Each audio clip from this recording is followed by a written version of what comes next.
share, comment, like. This is Calgary's original social network. Calgary Today with Joe McFarland on 770 CHQR.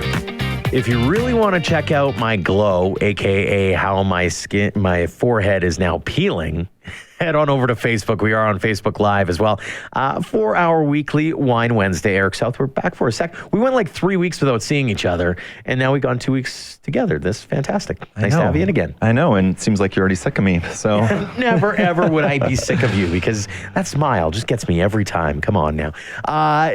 Wine Wednesday today, and you're bringing in something from Tuscany that I can't pronounce, or I look at the spelling and go, there's not a hope that I'm going to be able to get that right. So tell the fine folks what this thing is called first off. Okay, we're talking about a wine from Tuscany. The winery is called Tomassi. They make some popular wines in our market from a different region in Italy, from a place called Valpolicella. But they've purchased some vineyards in Tuscany, and this is their Rompicollo. So it's a blend of Cabernet Sauvignon and Sangiovese, medium-bodied wine that's supposed to go with, a lot of pizza, pasta, anything with like tomato-based sauces. On sale starting tomorrow at Co-op for $14.49. You're saving about just over $6, so good deal.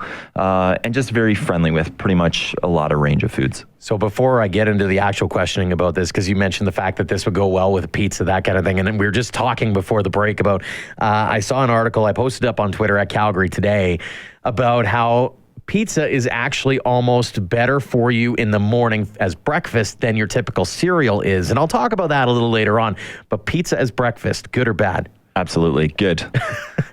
For some reason, that doesn't even surprise me in the least.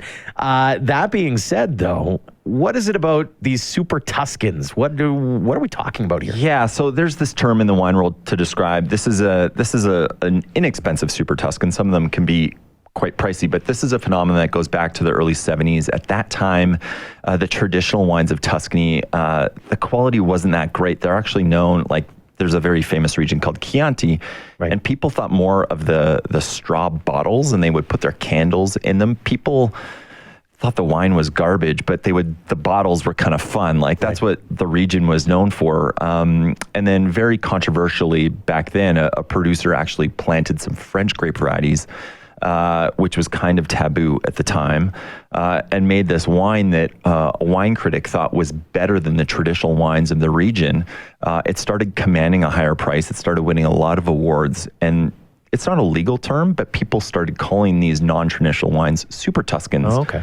And it caused Italians to kind of take an honest look at themselves, and raise the quality of their wines and their traditional wines. And this is made mostly with a grape called Sangiovese. It's the main red grape planted in Tuscany. If you've heard of Chianti, or there are other famous villages like Montalcino, it's what they do well. It's what suits their climate. But instead of pushing for quantity and trying to sell a lot of wine, it forced the producers to maybe rein back the quantity, try to focus on quality, and make something that could actually stand out on a world market. I didn't realize that would have been something that would have been thought of as being taboo, like going, have a French grape planted in somewhere else. Is that still, like, don't do that? Like, say, for example, in Kelowna area, could you say, nah, you can't do a Kamloops area one, right? Like, is there taboo that way still? I guess, I think we all understand hockey in this market. It would be like telling a Calgary Flames fan to do things like the Oilers. Like, that's right. Just,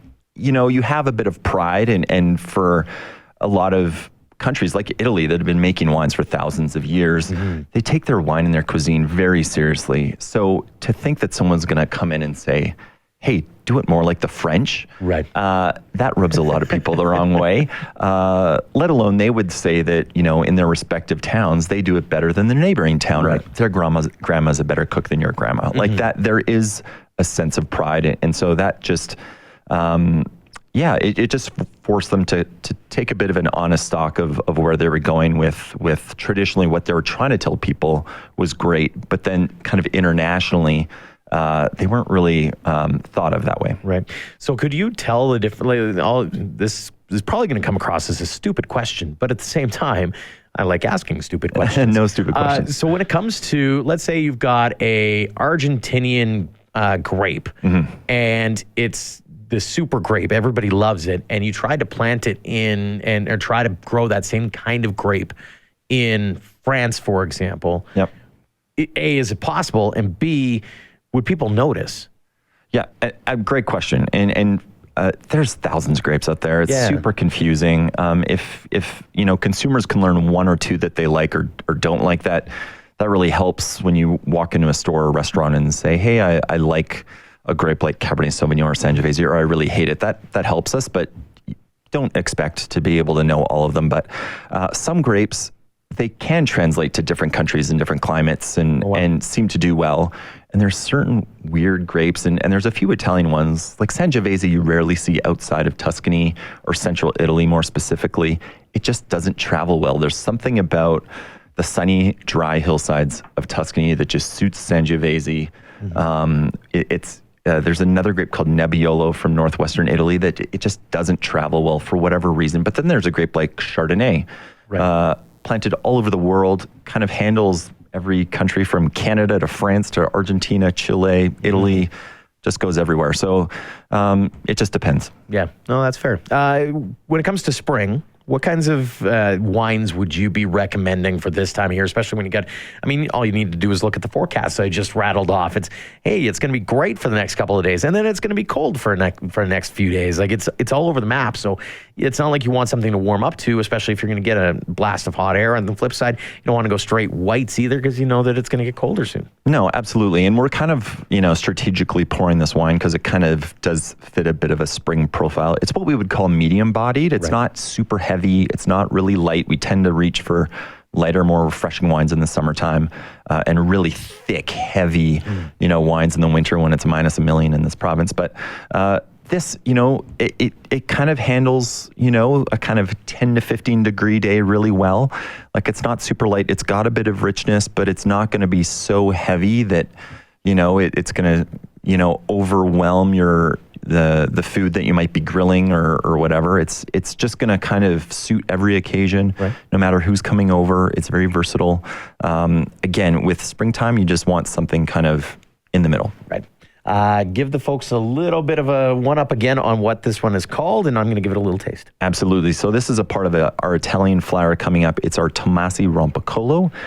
$14.50, so nice little bargain. We are we have a couple Italian tastings coming up this weekend at our Shaughnessy location and our Crowfoot location. If you love Italian wine, tickets are $35, 7 p.m. Friday at Shaughnessy, Saturday at Crowfoot, and you can taste wines like this at a good price. I can definitely tell why this one would be called versatile. Absolutely, 100%. Yeah, without a doubt. Eric, thanks for this as always, and thanks for coming in for Wine Wednesday. Thanks for having me. Wine Wednesday, of course, from Co-op Wine, Spirits, and Beer. Let's head on over to helicopter traffic for Gateway and West District by